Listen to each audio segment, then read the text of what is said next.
Today I'm going to be doing the subject tag. I don't remember who this tag was created by, but I'll try and find out that information and put it below. So this tag is very simple and I can't seem to figure out how to actually describe it. Basically, you get 7 subjects that you would have taken or are taking in school, and you have a comparison in terms of what kind of genre of book would be applicable to that subject.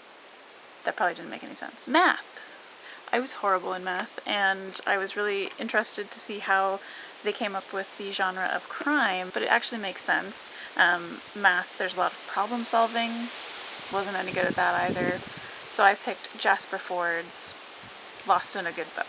And this is the second of the Thursday Next series, and I have read it before, but I actually don't remember it at all. When I was rereading The Air Affair, there were characters that I couldn't remember. I'm wondering if that's why I didn't see those characters in The Air Affair, because I would have seen them in this book and just totally forgot. So I'm going to reread this sometime this summer. For science class, we will be reading science fiction. So I chose Ray Bradbury's The Martian Chronicles. This is a very quick read. I actually read it for a readathon last summer, and it was originally stories that were published piecemeal. They were kind of short stories published on them on their own, and then they were put into this book. This is called the Grandmaster Editions. For English Lit, we have to choose a classic, and I don't know that this qualifies as a classic. I was actually looking up just yesterday what qualifies as a classic, if it's a time period or if it's the way in which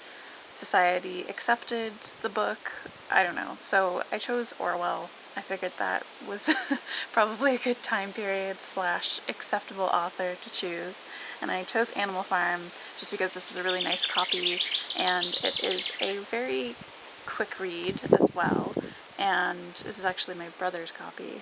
And I didn't enjoy it nearly as much as I enjoyed 1984, but I can't find a copy of that book at the moment. For art class, we have to provide a beautiful cover. So I have Upton Sinclair's The Jungle. I haven't actually read this. I was able to convince Greg to buy it like 2 years ago when we went book shopping one day, and I still haven't read it, and I don't think he has either. Next is languages, so you have to find a translated novel, and I actually bought this in anticipation of the International Reads group here on YouTube as well as Goodreads, and I bought Tatiana Tolstoya's The Slinks, and I have not read it yet. This probably gives you a good indication of what kind of a student I was, the fact that I have read probably 3 of the 7 of these. For history class, we need to provide historical fiction, so I have Michael Ondaatje's The English Patient, and if you watch my recent surprise book haul, you'll see that I didn't even know that I was going to own this book recently,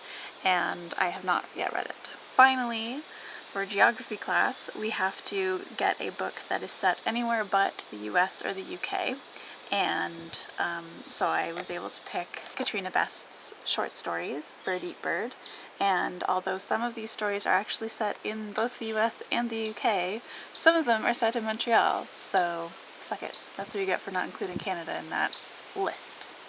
Jerks. I'm hoping to have a review of Bird Eat Bird up fairly soon, and as for the rest of these, if you have read them, please let me know what you think, and if you haven't, but I've read them, which is literally like half of them, I'll let you know all about them. I have not done a review of The Martian Chronicles or Animal Farm either. What is wrong with me? I don't read a lot of books, and then when I do, I don't make reviews of them. Today I was lucky enough to find several video recommendations of new to me booktubers, and so I don't remember everyone's usernames, so I'm going to be putting them down below, so please take a look and see if I've tagged you. I feel like a lot of people have already done this tag, but I am late to the party, so thanks so much for watching. I'm gonna go before I blow away. Bye! I was gonna call him John Updike.